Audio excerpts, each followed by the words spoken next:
everybody. Hello, hello. This is a wall in my house. It has been painted over several times. My father has covered it in wallpaper twice. It still suffers water damage. Every time I look at this wall, I think about storytelling. And I think about stories that we never get to talk about. In every Indian household, there are two significant walls. One is the one you live towards, like my grandfather, late grandfather. So all the ancestors are placed on the east-facing wall, and all the photographs are placed in a higher than above eye level to live up to the metaphor that your ancestors are looking down upon you. This is the second wall, which is the achievements wall. There is no room for photographs of vacation or beach holidays in my house. You have to earn to be on this wall. As you can see, in my family of 5, only my father and I have made it. This picture was taken this morning. In my life, I have had a 5-year plan, 10-year plan, 20-year plan to bet on that wall because I want to be just like my father. I want to be just like my father so much that I went to the exact same university, got the same degree, and graduated with the same white guy giving us the degree. When I was 17 years old, I joined a talent competition because my mother made me to.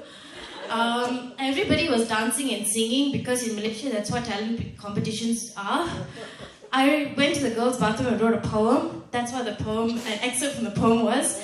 I won the talent competition and went on 17 magazine. So that was me and a terrible poem 12 years ago. So then I thought, I can't be the only person who likes poetry in this country. So when I was in college, this is about 10 years ago, I wanted to trap all the poets and people who like poetry. So I started an event. I had no event management skills whatsoever. It was called Candles and Coffee. A lot of people came, and then because I'm very ambitious, I sold the entire event to Starbucks. I told them it's a CSR program because freedom of speech. They bought the idea. So they gave me 20 ringgit coffee vouchers for all my poets. Paying poets now, okay? From 10 years ago. So that was my plan.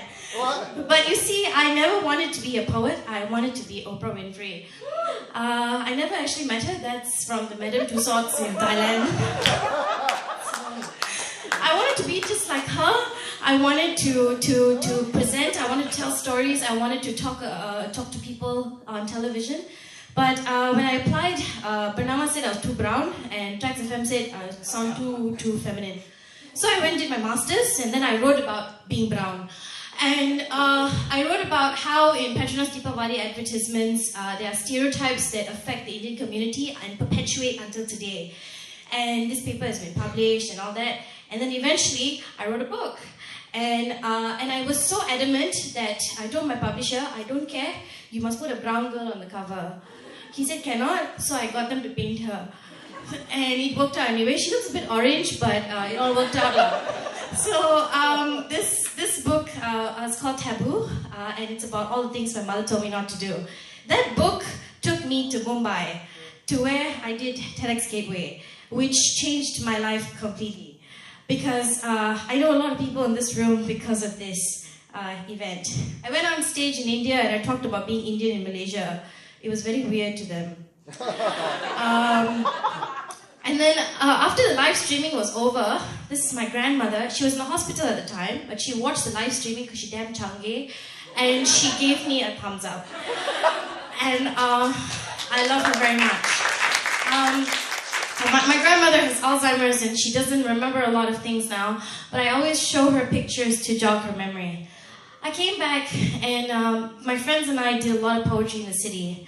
And many years ago, there wasn't exactly one place where you can do poetry, so this is us doing poetry about Alice in Wonderland in Pavilion, like on the street. People thought we were damn crazy. We are. And it was a lot of guerrilla marketing for poetry, but there was no home. There was no place where we didn't have to explain who we are all the time, or what is spoken word. This is my favorite quote from Rudy Francisco as a poet, and this quote lives with me for a long time. Home is any place that makes you forget the world is on fire. And so my best friend and I decided to build a home for poets. in Gaslight Cafe 3 years ago. And this place is actually very small, but we get a crowd of 200 people, sometimes more, and we have to ask people, sorry, la, please, cannot, you know. But people come, I don't know where they come from, I still don't know where they come from, but they come for poetry. We've got people from Singapore and around the world, London and stuff. And this is actually a Singaporean poet. Singaporeans like to come here so that they can do poems about Lee Kuan Yew. And then we also have a child, like we have a lot of kids that come and they write poems on napkins and they give it to me to read out loud. So yeah, that happens a lot. Then after that, we started teaching poetry. Like we started having workshops every month.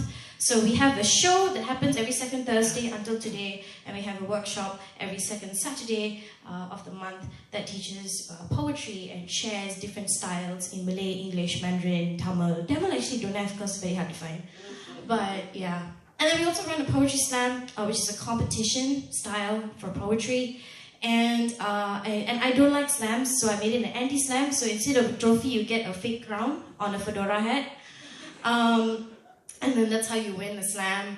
And this year, we're actually hosting the first Malaysian National Poetry Slam. So when you win this slam, then you can go and do the World Cup. You go World Cup as well. So this is what Gaslight and Walls feels like. It's called Walls, for short. And this photo kind of represents the vibe there. Everybody who you are very unlikely friends, but they all come together to do poetry. One will be playing a flute there, one will be doing stuff.